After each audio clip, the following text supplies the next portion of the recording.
You are not ready for what's coming. And the most dangerous part is you won't realize it until it's already affecting your life. Right now, everything still feels normal. Maybe a little expensive, a little uncomfortable, but manageable. You go to the gas station, you see the price, and you think, yeah, it's higher, but I'll deal with it. And then you move on. That reaction, right there, is the problem. My name is Scott, and I spend like most people. I keep an eye on prices. I try to budget. I think I'm in control. But here's the thing, being in control today doesn't mean you're ready for what's coming next. Because your brain just made a decision for you. It saw one number, judged the situation, and closed the case. But what you're seeing is not the full picture. It's just the first signal. Behind that single price increase, a much larger system is already shifting, and it doesn't move all at once. It moves in layers. Slow, quiet, almost invisible at first, until suddenly it's everywhere. When fuel prices rise, it doesn't just affect your car. It affects everything that moves. And everything moves. Food gets transported. Products get shipped. Raw materials travel across countries. Finished goods travel to stores. Every step in that chain depends on energy. So when energy becomes expensive, every step becomes more expensive. But here's why most people don't react early. Because the impact is delayed. At first, businesses absorb the cost. They try to protect their customers. They don't want to raise prices immediately. They don't want to lose demand. So they take the pressure, but they're not doing it because they can afford to. They're doing it because they have no choice. And while they're absorbing that pressure, the system is quietly building tension. Margins shrink, costs stack up, decisions get harder, until eventually something breaks. And when it breaks, prices don't slowly rise. They jump. That's the moment people notice. That's when everyone starts asking, why did everything suddenly get so expensive? But it wasn't sudden. It was delayed. And that delay is what makes it dangerous. Because while the system is building pressure, people stay relaxed. They keep spending the same way. They keep making the same decisions. They don't prepare because nothing feels urgent. Now look at how people manage money. Nobody sees their finances as one complete system. They divide everything into categories. Fuel, food, rent, entertainment, savings. It feels organized, but it creates a blind spot because when one category increases, people don't rebalance logically. They react emotionally. They cut what feels optional. Eating out disappears. Subscriptions get canceled. Trips get postponed. Investments get delayed. It feels like control, but it's actually fear-driven behavior. And here's where it becomes bigger than just one person. When millions of people start cutting spending at the same time, businesses lose revenue. When businesses lose revenue, they slow down hiring, they delay expansion, they reduce costs, and that slowdown spreads. One small adjustment, multiplied across millions of people, becomes an economic shift. Now add another layer. Some of the biggest impacts don't show up immediately. They show up months later. Think about agriculture. Farmers rely on fuel. Not just for transport, but for production. When energy costs rise, their costs rise. But crops don't appear overnight. There's a delay between production and consumption, which means the food you'll see months from now is already becoming more expensive today. But you don't feel it yet, and that's what makes it dangerous. Because by the time it shows up, you can't go back and prepare. You're already inside the effect.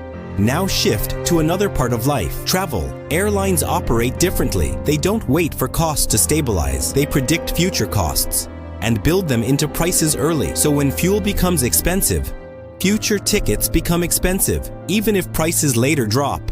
Those higher costs stay locked in. So people planning trips suddenly face prices they didn't expect. And again, it feels sudden, but it's not.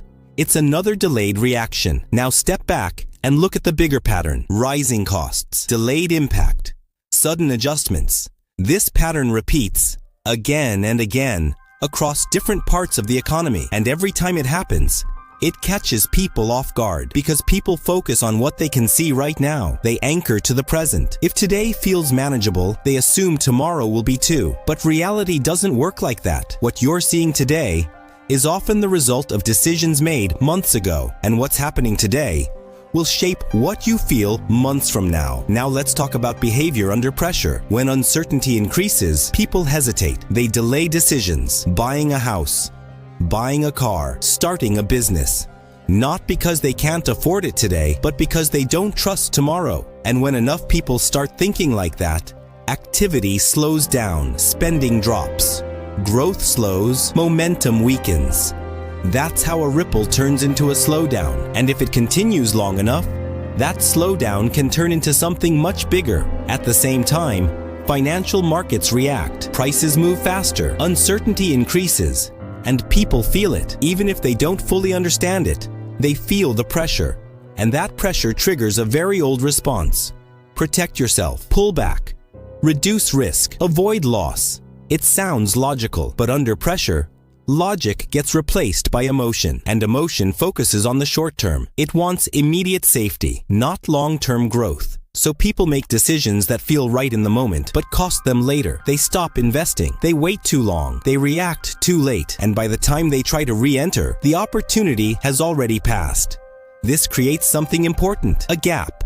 A gap between people who act early and people who react late, and that gap grows over time, not because one group is smarter, but because one group moved sooner. They didn't wait for everything to be obvious.